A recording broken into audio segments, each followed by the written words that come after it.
Daddy's Jersey Direct Supplier, mga kaibigan, mga kapatid. Magandang araw na naman nga pala sa ating lahat. Panibagong araw, panibagong negosyo at asenso tips na naman ang pag-uusapan natin ngayong araw na to. At ang topic natin ngayong araw na to ay tungkol sa cash flow. Isa ka din ba sa mga gustong magsimula ng sarili nilang negosyo? Kung ganon, ang topic natin ngayong araw na to ay isa sa mga dapat mong matutunan.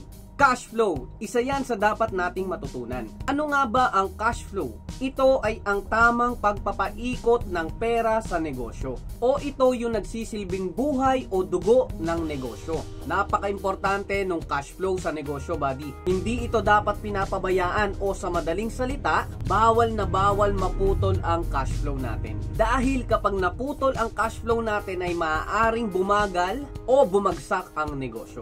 Dahil dito dumadaan o umiikot o dumadaloy ang kita sa negosyo. Kaya naman napaka-importante na dapat na monitor natin ng mabuti ang cash flow natin. Positive ba o negative ba? Dapat alam natin yan. Eto, personal na istorya, buddy.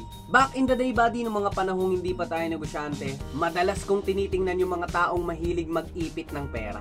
Lalo na pag nakikita kong may negosyo naman o may pera naman talaga pero pahirapan hut-hutan o kaya naman hiritan. Tapos napakahirap pa nilang utangan. Madalas ko silang pag-isipan o sabihan sa isip ko na ang kuripot naman ito.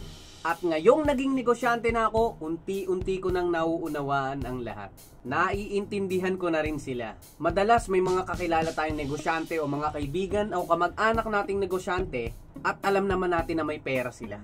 Pero kapag uutangan mo na pahirapan talaga silang hututan. Minsan nga mapag-iisipan pa natin sila na napakadamot naman nila. Pero hindi pala ganun, buddy. Kaya pala sila patuloy na sumasagana ay dahil alam nila ang tamang paggamit ng cash flow. Hindi nila pwedeng basta-basta ilabas na lang yung pera nila. Dahil tulad nga ng sinabi ko, maaaring maputol ang cash flow. Kaya madalas, buddy, lalo na sa mga negosyante o kakilala mong negosyante, maririnig mo sa kanila yung salitang, wala akong pera eh. Ang totoo pala nun, buddy, ay hindi literal na walang pera. Ang ibig lang pala nilang sabihin ay wala silang ekstrang pera para dun sa mga bagay na yun. Dahil iniingatan nila ng mabuti na wag maputol ang cash flow nila. Although may mga tao talagang kuripot, buddy, pero tandaan natin na magkaiba ang kuripot sa pagiging wais sa pera. Isa yan sa dapat nating matutunan, tamang paggamit ng cash flow. Dahil isa sa pinaniniwalaan ko, buddy, ang pag-asenso ay nasa tamang pagpapaikot ng pera.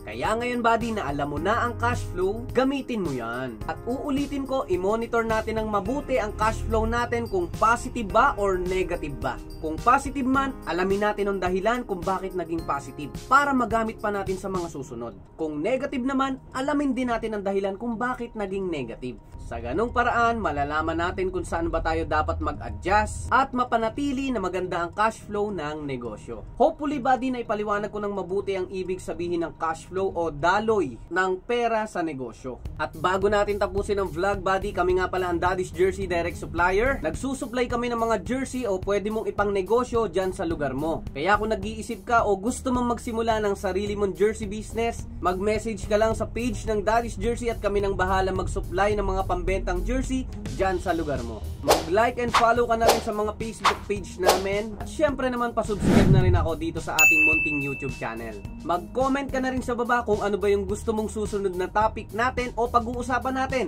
sa mga susunod na vlog. Again, maraming salamat sa panonood ng vlog natin for today. Sir Axel na naman nga pala ng Daddy's Jersey Direct Supplier, mga kaibigan, mga kapatid, na nag-iiwan ng katagang basta't kailangan mo ng pambentang jersey, hanapin lang si Daddy's Jersey. Maraming pong salamat.